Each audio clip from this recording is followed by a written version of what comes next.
Hello everyone. कल हम लोगों ने मेथड ऑफ सुपरपोजिशन के बारे में पढ़ा था। आज पढ़ना है आपको एस कर्व। एस कर्व के बारे में देखना है आपको। दोनों मेथड आपके किसके लिए हैं? डिफरेंट ड्यूरेशन के लिए हैं।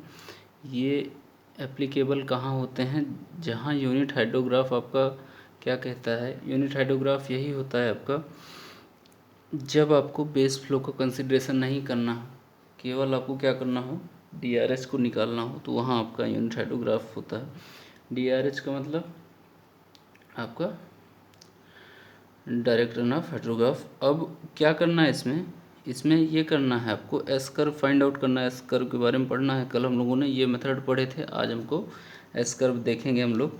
तो उससे पहले हम लोग देख लेते हैं एस कर्व होता क्या है। एस कर्व को हम लोग मतलब यूज कैसे क्यों करते हैं। अभी क्या है कि मेथड ऑफ सुपरपोजिशन जब आप लोग फाइंड आउट कल इस पर क्वेश्चन भी हुआ था, न्यूमेरिकल भी हम लोगों ने सॉल्व किया था। तो इसमें क्या आ रही थी प्रॉब्लम, जैसे आपसे कहा जाए कि 2 आवर 4 आवर 8 आवर 16 आवर ये सब दिए हुए हैं, तो इसमें अगर आपसे पूछा जाए कि आप 3 आवर्स का बताइए, 3 आवर्स पे अपना यूनिट हाइड्रोग्राफ बताइए, तो ये मेथड ऑफ सुपरपोजिशन वहीं फेल हो जाता था। एस कर्व में ये सारी चीज़ें रिजॉल्व हो जाती हैं, इसलिए हम लोग आगे एस कर्व पढ़ते हैं। एस कर्व होता क्या है देखिए। एस कर्व क्या होता है, ये आपका कॉन्टीन्यूअस प्लॉट होता है। ठीक है, कॉन्टीन्यूअस प्लॉट होता है आपकी यूनिट हाइड्रोग्राफ का। अगर यूनिट हाइड्रोग्राफ को हम लोग कंटिन्यूसली प्लॉट करें तो हमारा क्या फाइंड आउट हो जाता है, क्या मिलता है हमको, एस कर्व मिलता है। उसको हम लोग एस, यहाँ एस डिनोट करता है समेसन। एस को हम लोग समेसन से देखते हैं। इसमें लिखा क्या है, it is a hydrograph produce by a continuous effective rainfall at a constant rate for a infinite period. Infinite period की बात हो रही है। इनफाइनाइट पीरियड में कांस्टेंट रेट से आपका जो कॉन्टिन्यूस इफेक्टिव रेनफॉल होता है वो क्या कहलाता है, एस कर्व कहते हैं उसको। उसका प्लॉट ही एस कर्व कहलाता है। उसको हम लोग किस फॉर्म में प्लॉट करते हैं, एम इंटू डी। यहाँ हम लोग एन इंटू डी इसके पहले पढ़े थे मेथड ऑफ सुपरपोजिशन में। वहाँ एन क्या था आपका, एन आपका था इंटीजर। यहाँ एन क्या है आपका, एम क्या है, यहाँ फ्रैक्शन है। यहाँ फ्रैक्शन का मतलब इससे उनके इंटरमीडिएट को, जैसे अभी हमने 3 आवर्स की बात किया, उसको भी हम लोग फाइंड आउट कर सकते हैं, क्योंकि यहाँ एन आपको, एम आपको फैक्टर है। और क्या कह रहा है, it is a curve obtain by summation of an infinite series of D hour unit hydrograph. इसको हम लोग समेसन करके फाइंड आउट करते हैं। देखते हैं कैसे काम होता है इसका। ठीक है, उसी के अकॉर्डिंग बात होगी आगे। तो पहला हमारा काम क्या है, देखिए क्या कह रहा है कि ये आपको एक ग्राफ दिया हुआ है जिसमें ये यूनिट हाइड्रोग्राफ है, ये यूनिट हाइड्रोग्राफ है, ये यूनिट हाइड्रोग्राफ है, ये यूनिट हाइड्रोग्राफ है। सबका रन ऑफ एक्सेस जो है अलग अलग दिया हुआ है आपको। सब में कितनी बारिश हो रही है, इतनी दूर में बारिश हुई तो ऐसा आपको यूनिट हाइड्रोग्राफ मिला, इतनी दूर में बारिश हुई तो आपको रन ऑफ हाइड्रोग्राफ ऐसा मिला। अब क्या करना है आपको, अब क्या करना है, तो अगर सबके कंटिन्यू कंबाइन की बात किया जाए तो हमारा एक समेसन, अगर सबका समेसन लिया जाए तो हमारा एक कर्व बनता है, जो कि अगर ये बात इनफाइनाइट पीरियड की हो रही है तो इसमें और भी आपके कॉन्टीन्यूसली ऐसे आपके जो यूनिट हाइड्रोग्राफ है वो बनते चले जाएंगे। तो हमारा जो ग्राफ है वो कभी कम नहीं होगा, कभी एट द रेट, मतलब ये कांस्टेंट रेट से ऐसे मूव करता रहेगा। इसी को हम लोग एस कर्व कहते हैं। इनमें क्या होता है, जैसे आपसे कहा जाए, यहाँ एक चीज़ और ध्यान देने लायक है, एस कर्व एडिशन, एक वर्ड आता है S curve addition. S curve addition मतलब ये जो यूनिट हाइड्रोग्राफ बना है आपका, ये यूनिट हाइड्रोग्राफ, इससे आपका कर्व कितना दूरी पर होगा, उसी को हम लोग एस कर्व एडिशन कहते हैं। ठीक है, ये सारे एडिशंस आपको दिख रहे होंगे। तो ये एडिशन हम लोग कैसे लेते हैं उसके बारे में भी हम लोग आगे बताएंगे। तो इनके बीच, इनके कर्व और इसके बीच के जो डिस्टेंस होती है हम लोग को एस कर्व एडिशन कहते हैं। वो कितना होता है, इससे एक टाइम पहले, जैसे अभी हम लोग ग्राफिकल की भी बात करेंगे, जिससे इसको टाइम इंटरवल में बांटा जाएगा, 2 4 6 ऐसे बांटा जाएगा। तो 2 आवर पे जितना इसकी ये वैल्यू रहेगी, जितनी इसकी वैल्यू रहेगी वही आपका यहाँ एडिशन होता है। ठीक है, अल्टीमेट 4 में 2 पे जितना इसका राइज होगा उतना ही इसका एडिशन होगा यहाँ। ठीक है, अगले टाइम में यहाँ जितना राइज होगा उतना ही यहाँ होगा। ऐसे ही बात होती होती आगे चली जाती है। ठीक, हम ये अब देखते हैं, अभी इसको भी देखा जाएगा आगे। अब देखते हैं क्या, एस कर्व अगर कोई है एट एनी टाइम टी, किसी टाइम टी पर जो भी एस कर्व हम लोग प्लॉट करना रहता है वो किसी टाइम पर्टिकुलर टी पे क्या कहता है, वो ordinate of D hour unit hydrograph. ये डी आवर यूनिट हाइड्रोग्राफ का ऑर्डिनेट, ऑर्डिनेट का मतलब इसकी वैल्यू, इसकी जो भी वैल्यू होगी वो plus S curve addition at the time T. इस टाइम पे एडिशन और इसकी वैल्यू क्या कहता है, कर्व कहता है। कर्व एस कर्व का हमारा जो पोजीशन है वो बताता है, इनकी वैल्यू और इसकी वैल्यू, ठीक है। ये आपका यूनिट हाइड्रोग्राफ है, इसका ऑर्डिनेट कहाँ होगा, इतना होगा, और एडिशन कितना होगा, इसमें इतना करना पड़ेगा आपको, तभी एस कर्व फाइंड आउट होगा। बात करते हैं इसको फार्मूलेट करके। एस टी आपका क्या है, S curve at any time T, ordinate of D hour unit hydrograph को यूटी से हम लोग दिखा रहे हैं।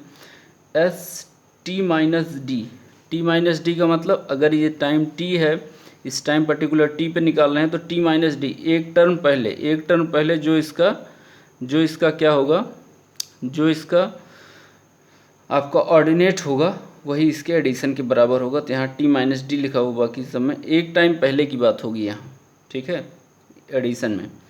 तो एडिशन का मतलब S curve addition at time, ठीक है।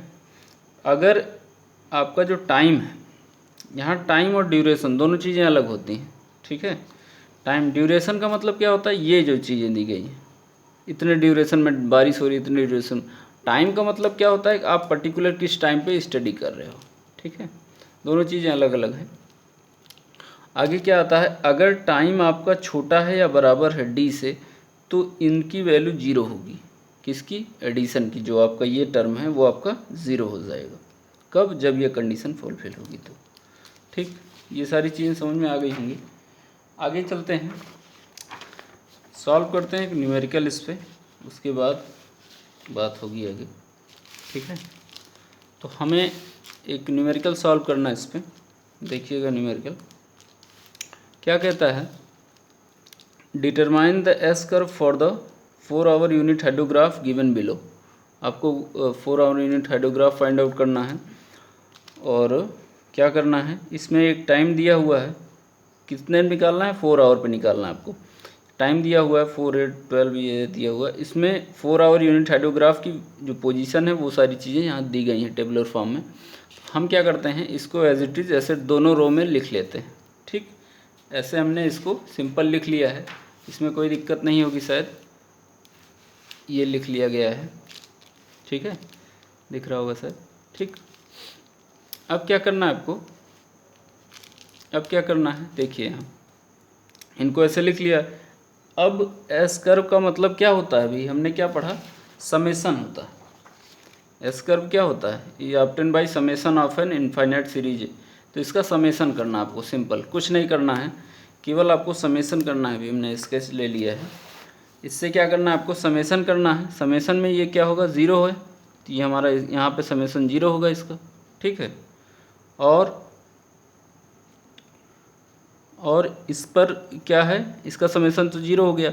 अभी क्या है कि हमको एडिशन भी निकालना होगा। एडिशन कैसे निकालते हैं, एडिशन कैसे निकालेंगे, देखिए हमने एडिशन में क्या पढ़ा था, एडिशन में हमने क्या पढ़ा कि ये जो एडिशन है इसको अगर निकालना होगा तो एक टर्म पहले जो इसका यूनिट हाइड्रोग्राफ होगा, ये इसका ऑर्डिनेट होगा यूनिट हाइड्रोग्राफ का, वही इसके एडिशन के बराबर होता है। तो हमारी बात हुई, अगर बात हुई हमारी ये, तो एक टर्म आपको छोड़ना पड़ेगा। क्यों, क्योंकि प्रीवियसली क्या था, प्रीवियसली देखा जाए टाइम आपका, टाइम छोटा है अगर डी से तो हमारा एस का मतलब इस एडिशन की वैल्यू ज़ीरो होगी। तो टाइम आपका कितना है, टाइम आपका क्या है, ज़ीरो है। ड्यूरेशन कितना है, इनका ड्यूरेशन आपको दिया हुआ है ना, 4 आवर है, 4 आवर यूनिट हाइड्रोग्राफ है ना, तो इसका ड्यूरेशन दिया हुआ है। तो टाइम जीरो है, तो इसका मतलब टाइम क्या है, छोटा है ड्यूरेशन से। ड्यूरेशन 4 आवर है, टाइम क्या है, जीरो है, तो इस पर इसकी वैल्यू क्या होगी, एडिशन की, ज़ीरो हो जाएगी। अगला टर्म क्या आता है, अगला क्या कहता है, टाइम आपका less than or equal to 4।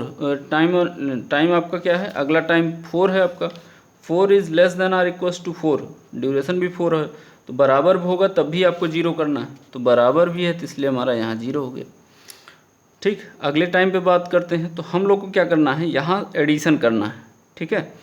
तो इनका एडिशन करेंगे तो कितना होगा ये, इनका एडिशन करेंगे, जैसे देखिए यहाँ एक सेकंड, ये 10 हो गया, ठीक है, समेसन किया 10 हुआ, 10 के बाद ये इसमें जुड़ा कितना हुआ, ये 40 हो गया,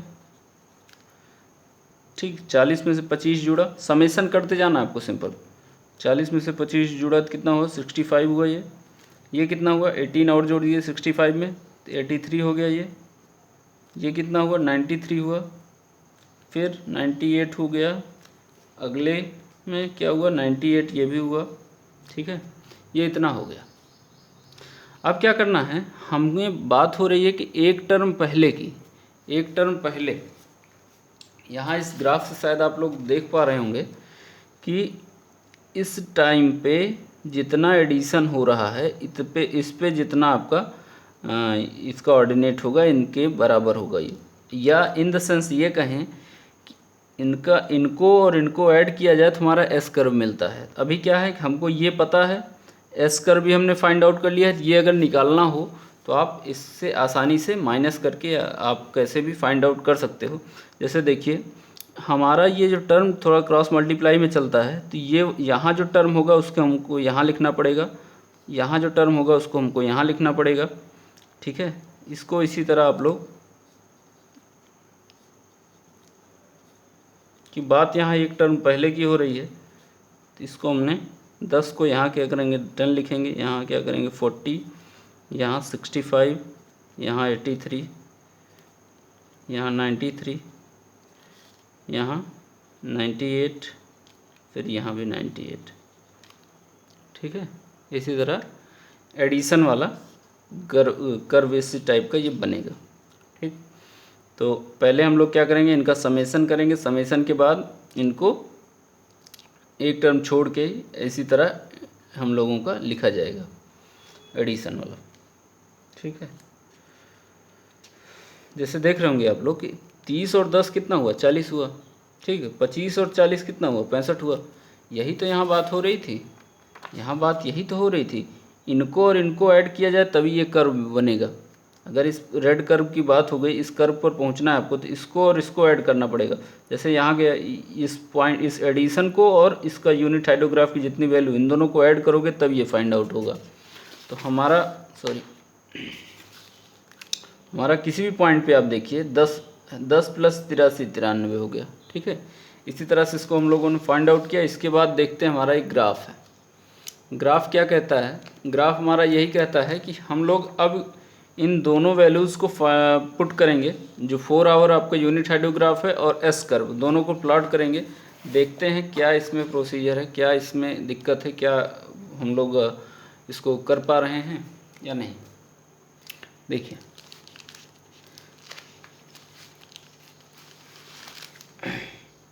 देख रहे होंगे यहाँ ये डिस्चार्ज हो गया, ये आपका टाइम हो गया। तो आप यहाँ देख रहे होंगे टाइम आपका क्या है, वेरी कर रहा है कि यहाँ 0 to 4:8:32 तक, और डिस्चार्ज आपका क्या कर रहा है मैक्सिमम 25 है, इसके बाद ये 0 हो गया, ठीक। तो हम लोगों का क्या है कि पहले शुरू में 0 to 0 है, तो हमारा 0 हो गया आपका डिस्चार्ज। उसके बाद 4 आवर पे 10 है, तो 4 पे हमारा ये 10 पहुँच गया। अगला कितना है, आगे है 8 पर 30, 8 पर आपका क्या है 30 है, तो हमने वहाँ पहुँचा दिए। 12 पर है 25 आपका, 12 पर 25 पहुँच गए। तो ऐसे ही हम लोगों ने एक ग्राफ प्लॉट किया। तो यह क्या शो करता है 4 आवर यूनिट हाइड्रोग्राफ, 4 घंटे का यूनिट हाइड्रोग्राफ यही बताता है। इसको आपको क्वेश्चन में दिया हुआ है। हमने क्या निकाला है एस कर्व, हमने क्या फाइंड आउट किया है, उसका ग्राफ कहाँ है, 0 पे क्या है 0 है ये, ठीक है। अगला क्या है 4 पे 10 है, 4 पे हमारा 10 हो गया ये भी। 8 पर क्या है 40, 8 आवर पे ये पहुंच गया 40 पे। 12 आवर पे 65 है, 12 पे हमारा ये पहुंच गया 65 पे, ये 65 आपका यहाँ प्लॉट कर दिया। 16 पे क्या हो रहा है 83 पहुंच जा रहा है। 16 आवर पे हमारा ये पहुंच गया 83 पे, 80 और 85 के बीच में इधर पे। अगला क्या है 20 पे 93, 20 पे हम पहुँच गए 93 पे, इधर शायद ना दिख रहा हो, ठीक है। 93 यहाँ होगा, इधर इनके बीच में यहाँ कहीं होगा, ठीक है। अगला फिर 98 के जाने के बाद ये देख रहे होंगे आप लोग 98 पे इसकी वैल्यू क्या हो गई, ये कांस्टेंट हो गई। 98 पे जाने के बाद ये क्या होगा, एक कांस्टेंट बन जाएगा। वही चीज़ कही जा रही थी यहाँ आपको कि प्लॉट करने के बाद ये चीज़ें क्या होती हैं, लास्ट में कांस्टेंट हो जाती हैं। एस कर्व आपका क्या होता है, लास्ट में कांस्टेंट रेट से मूव करने लगता है। ठीक है, तो ये इतना ही था आपका इस एस कर्व में। और बाकी और अगर कोई क्वेश्चन वगैरह पूछना हो तो आप लोग कमेंट में पूछ सकते हो। Okay, thank you.